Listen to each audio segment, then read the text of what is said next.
রবিবার পশ্চিম মেদিনীপুরে একাধিক সরকারি ও দলীয় কর্মসূচিতে যোগ পঞ্চায়েত মন্ত্রী দিলীপ ঘোষের। দিনের শুরুতে দাঁতনের একতারপুর এলাকায় একটি কংক্রিটের রাস্তার উদ্বোধন করেন তিনি। সাংসদ থাকাকালীন নিজের তহবিল থেকে ওই রাস্তা নির্মাণ করেন মন্ত্রী দিলীপ ঘোষ। এরপর দাঁতনের আঙ্গুয়া এলাকায় পণ্ডিত দীনদয়াল উপাধ্যায় প্রশিক্ষণ কর্মশালায় দলীয় কর্মীদের সঙ্গে অংশ নেন তিনি। পাশাপাশি দাঁতন মানব কল্যাণ কেন্দ্রে একটি মাটি পরীক্ষা কেন্দ্রের উদ্বোধনও করেন মন্ত্রী দিলীপ ঘোষ। মন্ত্রী দিলীপ ঘোষের কথায়, রাজ্যের সরকারের পালাবদলে উন্নয়ন হচ্ছে গোটা বাংলায়, দুর্নীতিমুক্ত হয়েছে রাজ্য। এলাকায় বিরোধী দলের নেতৃত্বদেরও উন্নয়নের কাজে সামিল হওয়ার বার্তা মন্ত্রীর। তিনি বলেন, 2000 পঞ্চায়েত প্রধান এলাকা ছাড়া হয়েছেন। দীর্ঘদিন ধরে করে আসা অপকর্মের ফল ভোগ করছেন তারা।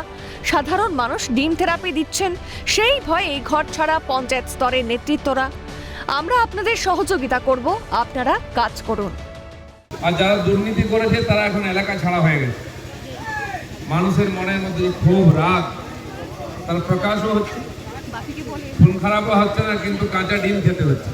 2000 পঞ্চায়েত প্রধান তারা অফিস আসছে, কেউ বাড়ি ছেড়ে পালিয়েছে। যদি আপনারা মানুষের ভোটে জিতে থাকেন তাহলে মানুষের কাজ করতে হবে। এই সরকারকে মানুষ জিতিয়েছে, তার কাছ থেকে কাজ চায়। পঞ্চায়েত বিভাগে বেশিরভাগ কাজ সব প্রধানের মাধ্যমে হয়, তাদের সই চাই, মানুষের সার্টিফিকেট চাই, কিছু না কিছু সহযোগিতা চাই। আর সেটা না দিলে মানুষ কষ্ট পায়।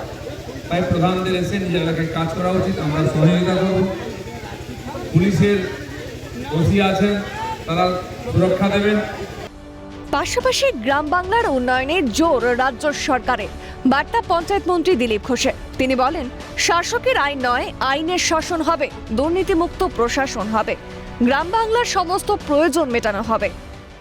আইনের শাসন করবে, মানুষের অধিকার সুরক্ষিত হবে, গণতান্ত্রিক পরিবেশ হবে, হিংসার দুর্নীতিমুক্ত প্রশাসন আমরা দেবো, এটা আমাদের সংকল্প। তাই সবার সহযোগিতা চাই। এই ধরনের ছোট ছোট কাজ শুধু নয়, গ্রাম বাংলায় যে যে কাজের প্রয়োজন আছে সব প্রয়োজন আমরা মেটাবো। তৃণমূল জমানায় দুর্নীতির বেড়াজালে থমকে ছিল গ্রাম বাংলার উন্নয়ন। একের পর এক সমস্যায় দিন কাটাতেন স্থানীয় বাসিন্দারা।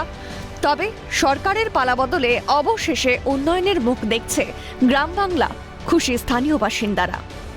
অভিষেক চক্রবর্তী রিপোর্ট, ক্যালকাটা নিউজ।